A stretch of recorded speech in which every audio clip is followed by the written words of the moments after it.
오늘은요 요나서 4장 1절로 11절까지 말씀을 가지고 요나의 믿음이라는 제목으로 함께 말씀을 나누도록 하겠습니다. 따라 하십시다. 요나의 믿음. 요나의 믿음. 여러분, 오늘 우리가 읽은 요나서는요 선교에 대한 이야기를 하거나 선교의 당위성을 설명할 때 많이 인용하는 성경 본문이면서 동시에 많은 목사님들이 선교를 강조할 때 하시는 설교 때 나오기도 합니다. 하나님께서 앞뒤 분간하지 못하는 니느웨 같은 사람들, 열방에 하나님을 알지 못하는 사람들을 사랑하는 것 같이 열방의 수많은 사람들을 사랑해야 한다라는 말씀으로 요나서를 가지고 함께 나누지요.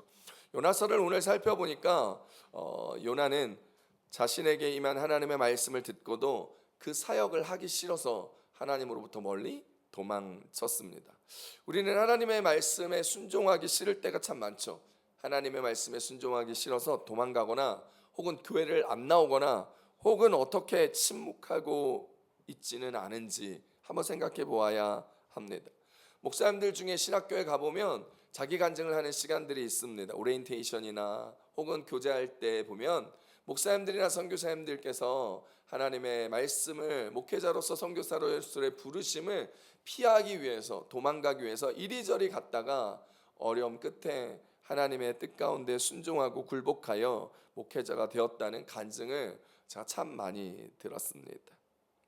오늘 요나도 자신의 삶에서 그렇게 하나님의 뜻 가운데 살고 싶지 않아 요리조리 도망갔던 본문이 요나서 1장 1절로 3절에 나옵니다. 함께 읽어봅니다. 시작.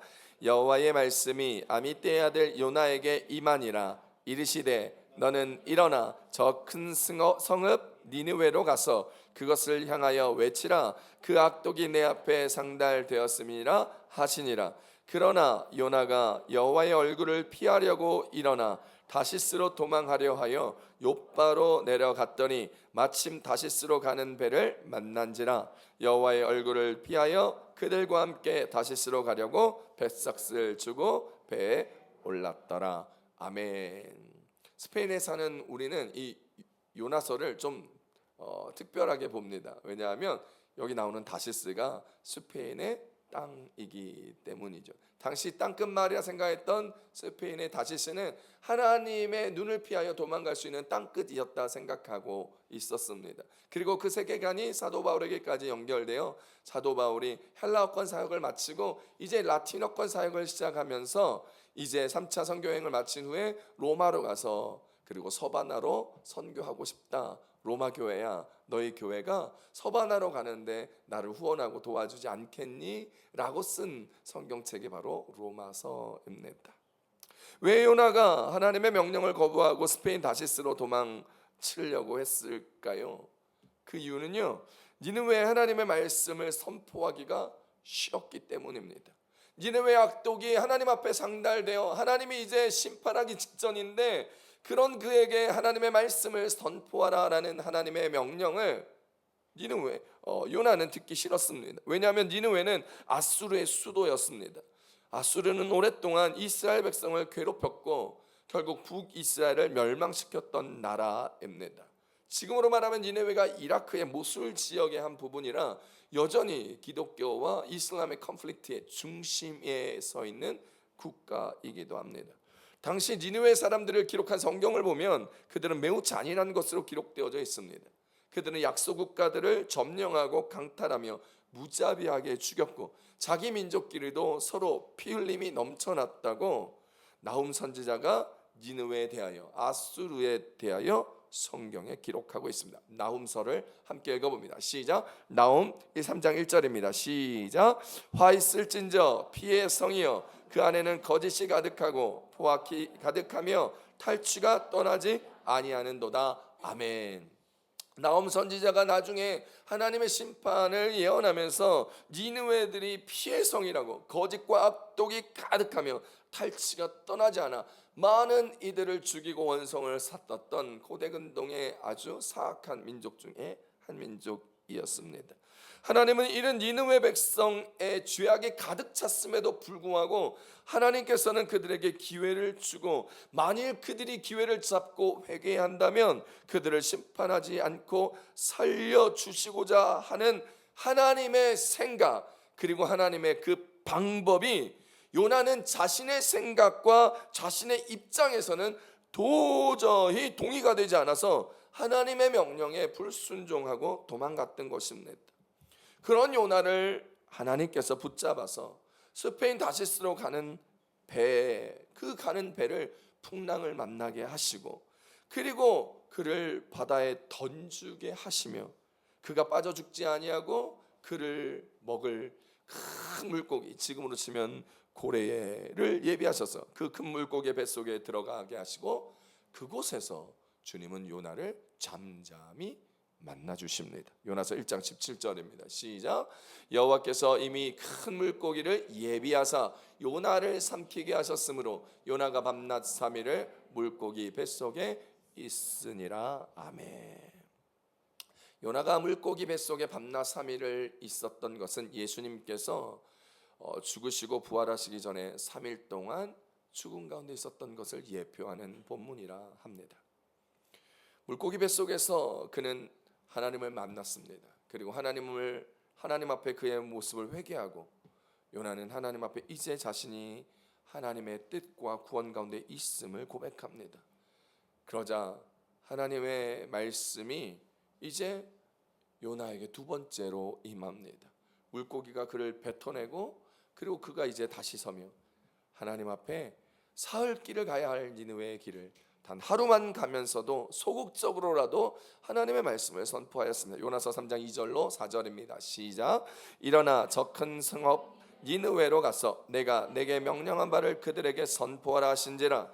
요나가 여호와의 말씀대로 일어나서 니느웨로 가니라. 니느웨는 사흘 동안 걸을 만큼 하나님 앞에 큰 성읍이더라. 요나가 그 성읍에 들어가서 하루 동안 다니며 외쳐 이르되 40일이 지나면 니느웨가 무너지리라 하였더니. 아멘. 두 번째로 하나님의 말씀이 요나에게 임하자 요나는 마지못해 순종하며 일어나 니느웨로 갔습니다.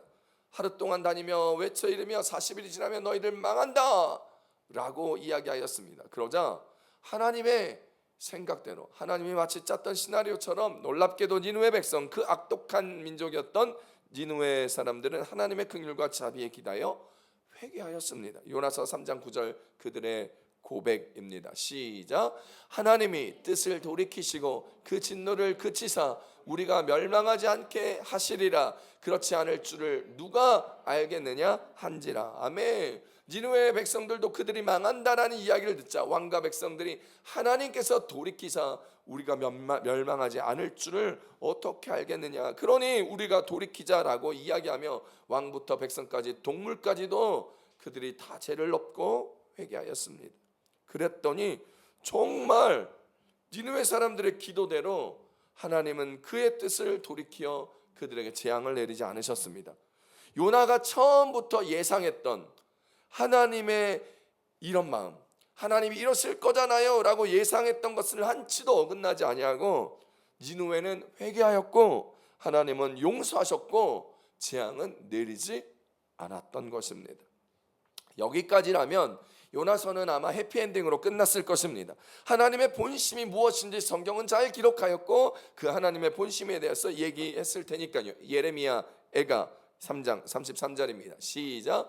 주께서 인생으로 고생하게 하시며 근심하게 하시면 본심이 아니시로다. 아멘. 열방의 백성, 하나님을 모르는 백성이라도 그들이 회개하고 주께 부르짖는다면 그들이 고생하지 않고 근심하지 않는 것이 하나님의 본심이라는 것을 열방은 알았습니다.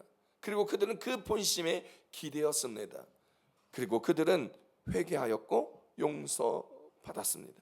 자, 여기까지가 요나서 1장부터 3장까지의 이야기입니다. 자, 이제 이 배경 안에서 오늘 우리가 읽었던 4장을 함께 살펴보고자 합니다. 자, 그렇다면 오늘 읽은 요나서 4장은 우리 가운데 어떤 은혜를 주실까요? 첫 번째입니다. 믿음은 긍정적이어야 한다는 것입니다. 따라합시다. 믿음은 긍정적이어야 합니다.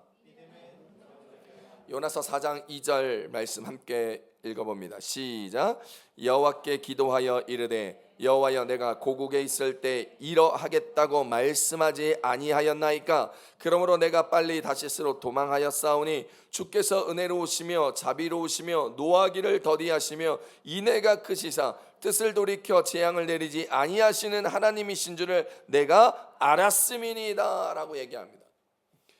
요나가 지금 성내어 화가 나가지고 하나님 앞에 기도했습니다. 성난 채로, 화가 난 채로 지금 기도하면서 하나님, 내가 그럴 줄 알았잖아요. 내가 고국에서 그렇게 얘기했었잖아요. 하나님은 그거 못하신다니까요.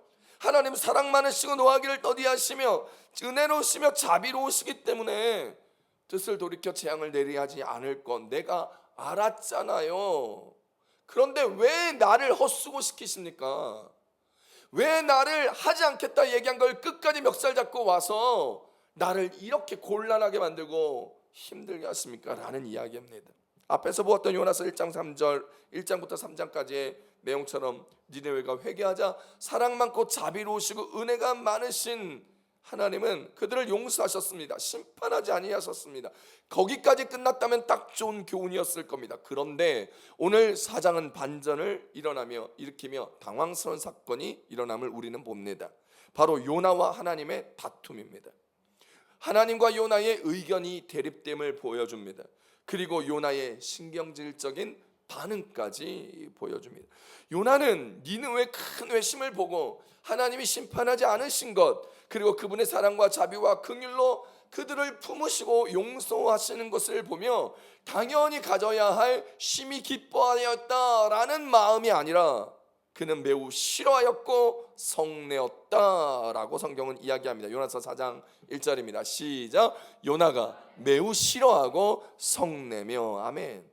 요나가 하나님이 하신 일을 매우 싫어하고 화를 냈다 성경은 얘기합니다. 이 구절을 쉬운 성경으로 읽어보면 요나가 왜 화를 내고 성을 내었는지를 설명합니다. 요나서 4장 1절을 쉬운 성경으로 봅니다. 시작. 요나가 화를 내다. 그러나 요나가 하나님께서 그 성을 멸망시키지 않으신 것에 대해 매우 못마땅히 여겨 화를 냈습니다. 아멘. 요나가 성내고 화를 낸 이유가 바로 그 성을 멸망시키지 않으신 것 때문이라는 거예요. 하나님이 니느웨를 멸망시키지 않은 것에 매우 못마땅하고 화를 내었다는 것이죠. 하나님의 백성인 우리, 하나님이 선택했고 하나님을 섬기며 하나님을 예배하며 하나님의 축복 가운데 있는 우리를 괴롭힌 아수르와 니느웨, 우리를 괴롭혔던 그 니느웨는 우리를 괴롭혔기 때문에 하나님을 괴롭힌 것과 마찬가지인데 왜 심판하지 아니하고 용서해 주냐 이겁니다. 요나는 하나님께서 니느웨를 용서해 준 것인 것 같이 자신들을 괴롭혀온 니느웨가 용서받는 게 싫어서 하나님의 말씀 사역을 거절합니다. 말씀도 거절하고 사역도 거절합니다. 하나님을 피해 도망갔습니다. 요나가 왜 그랬을까요? 이게 마치 뭐냐면 어떤 것과 같냐면 요즘으로 딱 대비해서 얘기하면 아빠가 목사라서 맨날 열심히 교회를 다니는 한 학생이 있습니다. 그 학생이 학교에서는 일진들한테 학교 폭력을 당하고 힘들어하는데 아빠가 어느 날 그 아들이, 목사인 아빠가 그 아들이 학교 폭력을 당한 것을 알고 그 아이의 손목을 잡고 학교에 가서 마치 아이들을 혼내줄 것 같이 가서 학교에 그 아들과 함께 찾아갔는데 아들에게 학교 폭력을 행사하는 일진들을 만나서 너 왜 그러냐 막 야단을 치니까 죄송해요 그랬더니 돈을 주면서 야 이제 싸우지 말고 잘 지내, 맛있는 것도 사 먹고 잘 지내라고 말한 것과 같은 상황입니다. 아빠 입장에선 잘 해결한 것 같았지만 아들의 입장은 어떨까요? 아들은 그 아빠가 싫었을 것입니다. 목사인 아빠가 사랑으로 일진을 용서하는 것에 대해서는 잘 알겠지만 그게 나에게 적용되기 때문에 싫은 것입니다. 학교 폭력을 당한 게 난데 나의 마음보다 그들을 용서하신 게 싫은 것입니다. 화가 나고 목사 아빠랑 말도 하기 싫고 밥도 안 먹고 집을 나가 가출하는 상황이랑 똑같은 상황이 바로 오늘 요나가 처하고 행동했던 그 사건과 상황이라는 것입니다. 요나는 하나님과 감정을 대립시키며 자신의 정당성을 주장합니다. 차라리 이 꼴을 볼 바에 내가 죽는 게 낫겠다며 자신의 극단적인 감정을 표출합니다. 요나서 4장 3절입니다. 시작. 여호와여 원하건대 이제 내 생명을 거두어 가소서. 사는 것보다 죽는 것이 내게 나음이니이다 하니. 아멘. 요나가 그 니느웨를 멸망시키지 않은 것에 대하여 화가 나고 못마땅해서 막 승질을 내면서 급기야 내가 죽는 게 낫겠다라고 얘기합니다. 내가 죽기까지 옳습니다 라고 얘기하며 자신의 오름에 자신의 생명을 걸었습니다. 거의 꼴통 수준으로 하나님 앞에 대드는 격이죠. 부모님과 초등학생의 다툼 같습니다. 아빠가 엄마가 야 너 때문에 힘들어 죽겠어. 그러니까 초등학교 학생이 그럼 죽든가. 야 밥 먹어. 안 먹어. 안 먹으면 안 돼. 그러면 안 먹으면 안 돼. 그러면 죽을 거야. 그리고 문 꽝 닫고 들어가는 초등학생과의 모습과 똑같습니다. 감정적으로 부정적으로 하나님을 믿고 하나님과 다투는 요나 앞에 하나님은 천천히 그분의 마음을 요나에게 보여주십니다.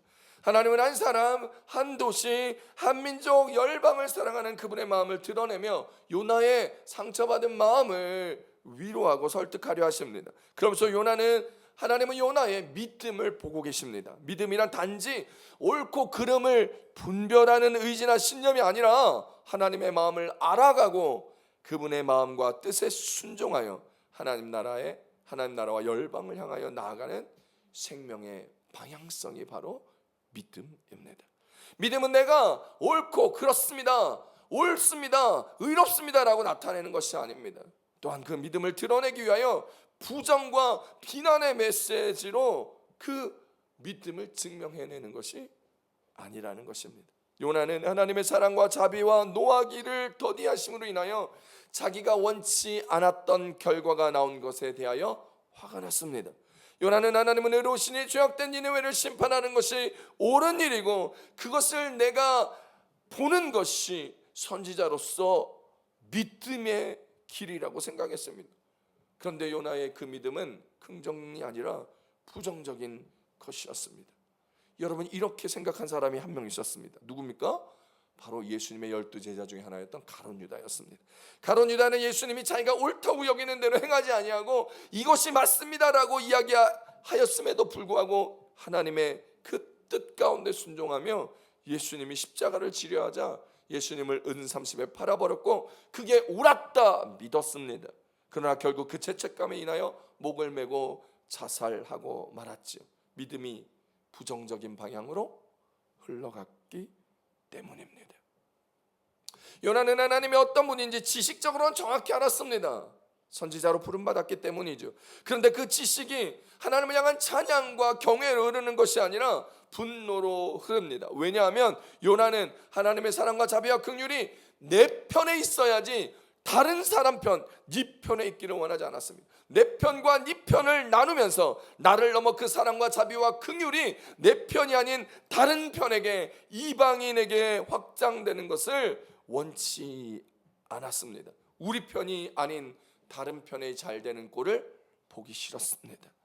다른 편이 나만이 하나님의 사랑을 받아야 되고 우리 편이 하나님의 사랑을 받고 우리 교회만 잘 돼야 되는데 다른 편이, 다른 사람이 하나님의 사랑을 받는 것이 싫었던 것입니다. 요나는 의를 사양하였으나 그 의를 통해 자기를 지키고 다른 사람을 배제하는 방식으로, 부정적인 방식으로 믿음을 사용하였습니다. 요나의 언어를 빌리면 그들은 심판받아야 내 예언이 옳았음이 증명되는 것, 하나님이 다른 이를 품고 사랑하고 생명 살리는 것보다 하나님의 말씀을 맡은 내가 내 예언이 옳아야 한다라는 것에 주목하고 집중하고 있었습니다. 자존의 논리가 그의 마음속에 있었습니다. 우리는 때때로 요나처럼 그렇게 살아가며 느낍니다. 우리에게도 이런 경우가 허다합니다. 신앙생활하면서 우리가 열방의 다른 사람들과 우리는 다르다 얘기합니다. 어려운 일을 당하는 사람들을 향하여 속으로 죄를 지어서 하나님 앞에 심판받거나 고난당한다 생각하며 마음속으로 정죄하고 있는 이들도 있습니다. 그러면서 하나님은 나를 사랑해 주기를 원하죠. 성경에 하나님은 정의로우시고 동시에 사랑과 은혜와 긍휼이 풍성하십니다. 하나님은 죄를 가벼이 여기지 않으십니다. 하지만 죄인을 구하러 이 땅 가운데 오시고 오래 참으십니다. 그것이요 오직 십자가 안에서만 이 모순처럼 보이는 하나님의 공의와 사랑이 하나가 됨을 우리는 알아야 하고, 우리는 그 십자가의 은혜로 말미암아 구원받은 사람들임을 기억하셔야 합니다. 요나는 아직 이 십자가의 은혜를 알지 못했습니다. 그래서 하나님의 속성을 알면서도 그 속성에 마음이 맞춰지지가 않았습니다. 하나님을 아는 지식이 있었고 공의를 아는 것에 열정적이었으나 그의 믿음은 성숙하지 못했습니다. 우리도 그렇습니다. 믿음이 성숙해지지 못하면 믿음이 부정적인 방향으로 나아가며 믿음의 부정적 요소가 첨가해 줍니다. 교회에서도 목사님으로부터 나만 사랑받고 나만 인정받고 다른 사람보다 내가 더 관심받고 인정받고 드러나기를 원하는 사람들이 있습니다. 내가 생각하는 신앙의 틀 안에서 다른 사람을 정죄하는 사람들이 있습니다. 판단하고 속으로 미워하기까지 하는 사람들이 많습니다. 내가 한 봉사를 나만 칭찬받고 인정받기를 원하는 사람들이 정말 많습니다. 마드리드 옆 교회에서는 자기가 꽃꽂이를 했는데 그 꽃꽂이를 광고하지 않았다고 해가지고 목사님하고 성도들에게 많은 화를 내고 교회를 떠난 집사를 제가 알고 있습니다. 그렇습니다. 내가 한 것이, 내가 생각하는 것이 옳음을 말해주고 내가 행하는 일들을 칭찬받고 드러나는 것을 원하는 사람, 요나와 같은 성숙하지 못한 믿음으로 하나님과 대립하는 과정 가운데 있는 것입니다. 예수님의 은혜와 하나님의 사랑으로 구원함을 받았는데 그 사랑과 은혜가 내게는 더 특별하다고 생각하며 신앙생활하는 경우입니다. 내가 니느웨처럼 사랑과 은혜를 받을 수 없는 사람이었음을 생각하지 못하고 오직 하나님의 전적인 은혜로 구원을 선물로 받았음을 기억하지 못하고 다른 사람들만 니느웨 사람들처럼 정죄하고 은혜 받고 사랑받아 속상하다 생각하지는 않는지. 우리 교회가 재정이 부족하고 우리끼리도 잘 먹고 잘 살기가 부족한데 무슨 선교를 합니까? 아니 교회도 힘든 게 많고 할 것이 많은데 교회 왜 무슨 사역을 합니까? 라고 생각한다면 그것은 우리의 믿음을 너무나 소극적이고 부정적으로 가지고 있는 것입니다. 예수님께서 변화산에서 내려오셨을 때 산 아래 마을에서 한 사건이 있었습니다. 한 아버지가 귀신 들린 아들을 데려와서 예수님의 제자들에게 고쳐달라고 했는데 제자들이 그를 고치지 못했습니다. 그러자 서기관들과 제자들 사이에 논쟁이 일어났고 그때 예수님께서 변화산에 내려오자 자초지정을 설명하였던 아버지가 예수님에게 이렇게 얘기합니다. 무엇이든지 당신이 할 수 있는 것이 있다면 우리를 좀 도와달라라고 말합니다. 마가복음 9장 22절입니다. 함께 읽어봅니다. 시작. 귀신이 그를 죽이려고 물과 불에 자주 던졌나이다. 그러나 무엇을 하실 수 있거든 우리를 불쌍히 여기사 도와주시옵소서. 아멘. 그러자 예수님이 무엇을 할 수 있으면 좀 해보라고? 라고 얘기합니다. 아니 무엇을 할 수 있으면 해보라니 이게 무슨 말이냐라고 책망합니다. 되든지 안 되든지 한번 해봐 주세요가 아니라 되는 것임을 예수님은 보여줍니다. 예수님의 능력을 의심하는 믿음의 부정을 깨트리고 믿음의 긍정을 보여주는 것입니다. 그러면서 그 아들을 고치셨죠. 마가복음 9장 23절입니다. 그 다음 절이죠. 시작. 예수께서 이르시되 할 수 있거든이 무슨 말이냐 믿는 자에게는 능히 하지 못할 일이 없느니라 하시니. 아멘. 하나님 할 수 있어요? 해보세요. 안 돼도 괜찮아요. 이게 아니라 할 수 있거든이 무슨 말이냐 능치 못할 일이 믿는 자에게는 없다라는 것이죠. 기도는 자기 부정의 시간입니다. 기도는 전적으로 하나님이 우리의 주인임을 선포하고 선언하는 것입니다. 주님 나는 할 수 없습니다. 그러니 주님이 해주십시오. 선포하고 고백하며 믿음을 온전히 행할 수 있는 아버지의 권능 앞에 그 엘샤다의 하나님 앞에 맞추는 것, 그것이 믿음입니다. 그래서 저는 아침마다 아이들 학교에다 데려다주면서 아이들과 함께 차 안에서 기도를 합니다. 기도할 때 마치 군대처럼 우리 아이들이 넷이잖아요. 지금 이제 대학생도 있고 막 그러니까 이제는 몇 명 학교에 차를 데려다 주는 애는 2명밖에 없는데 밑에 셋째 넷째밖에 없는데, 그러나 4명을 다 데려다 줄 때부터도 지금 거의 15년 동안 차에서 하는 구호가 있습니다. 뭐냐 하면 제가 준비해 그러면 우리 아이들이 야! 이렇게 얘기하는 거예요. 군대처럼. 그래서 뭐라고 얘기하냐면 할 수 있다, 하면 된다, 해보자, 예수님 도와주세요 라는 거예요. 여러 가지 구호가 있어요. 요거만 끝나는 게 아니에요. 그런데 그 중에 할 수 있다, 하면 된다, 해보자, 예수님 도와주세요 라고 외칩니다. 그리고 아멘하죠. 그리고 박수 칩니다. 아버지는 제가 아이들과 함께 학교에 같이 있을 수 없어 그들이 어떤 위험의 상황에 빠져가 돌발적 위험에 있을지 알 수 없기에 하나님께서 아이들과 함께 하여 주시면서 예수님께서 그 아이들과 동행하여 주시면서 지켜주시고 보호해달라는 겁니다. 시험 볼 때도 도와달라는 겁니다. 공부했던 게 까먹고 생각이 안 날 때 생각나게 해달라는 것입니다. 그래서 아이들도 동일한 고백을 매일 아침마다 하는 것이며 시험 볼 때마다 일이 있을 때마다 먼저 하나님 앞에 이 구호를 가지고 기도합니다. 믿음은 안 될 걸, 못할 걸, 근데 한번 해보시던가 라는 이런 조롱 섞인 조롱이나 시험하듯 하는 것이 아닙니다. 기도는 한번 해보시든가요, 한번 할 수 있으면 도와줘 보시던가요 라는 마음으로 기도하는 것이 아닙니다. 믿음은 보이지 않는 것을 보는 것이며 믿지 못하는 것을 믿는 것입니다. 그래서 하나님의 뜻 안에서, 마음 안에서 우리가 바라보면 이루어지는 것입니다.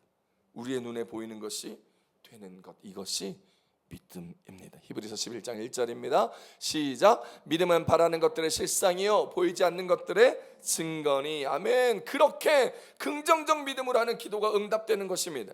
해보시든가 이거 되겠어? 이거 안 될 텐데 그래도 한번 기도는 해야지 뭐 라는 것은 부정적인 믿음입니다. 우리의 믿음의 마음에 바라는 것, 소원하는 것, 믿음으로 기도할 때 주님은 들어주시고 응답해 주신다 하였습니다. 시편 21편 2절입니다. 시작. 그의 마음의 소원을 들어주셨으며 그의 입술의 요구를 거절하지 아니하셨나이다. 셀라. 아멘. 믿음은 긍정적이어야 합니다.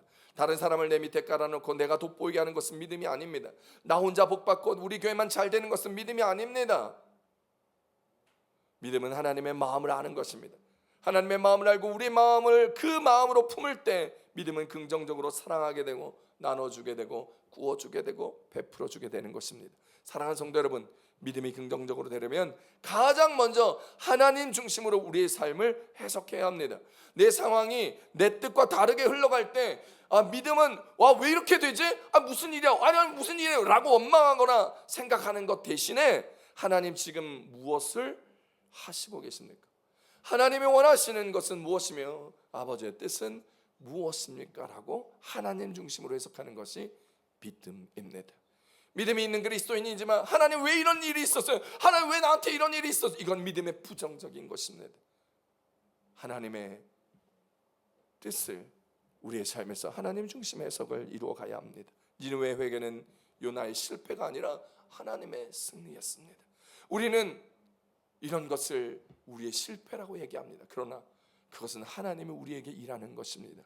하나님의 뜻 가운데 하나님이 일하셨다면 우리의 어려움과 힘든 상황이 있을지라도 그것은 하나님의 승리임을 믿으시기를 축복합니다. 믿음은 하나님의 승리를 기뻐해야 하는 것입니다. 믿음은 아버지의 뜻이 이 땅에 이루어지는 것을 보는 것입니다. 우리의 믿음이 긍정적이 되려면 다른 사람을 위한 확장이 필요합니다.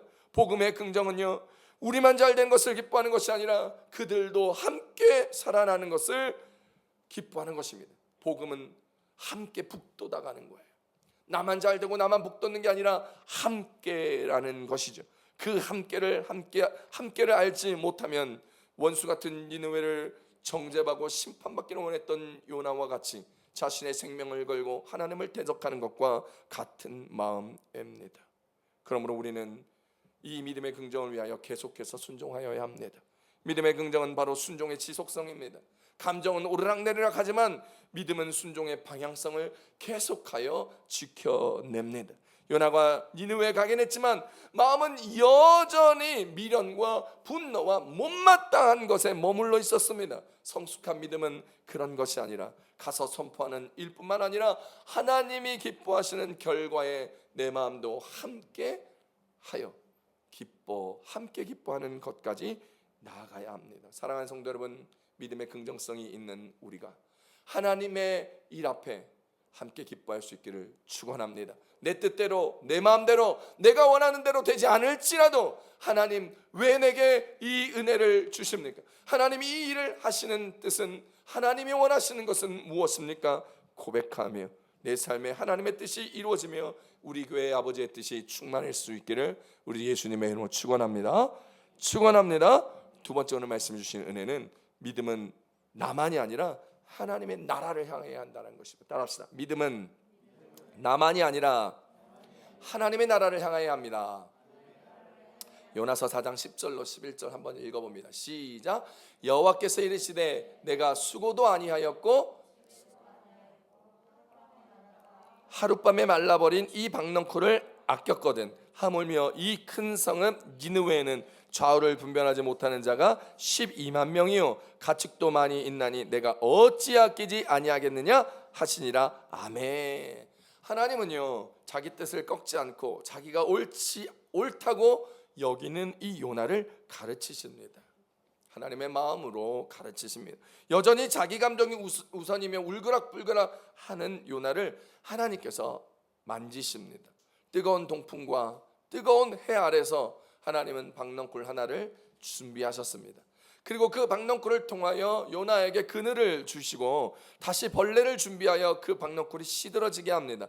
요나는 이 박넝쿨이 있을 때 심히 기뻐하였고 그 박넝쿨이 시들어 사라졌을 때는 분노하였습니다.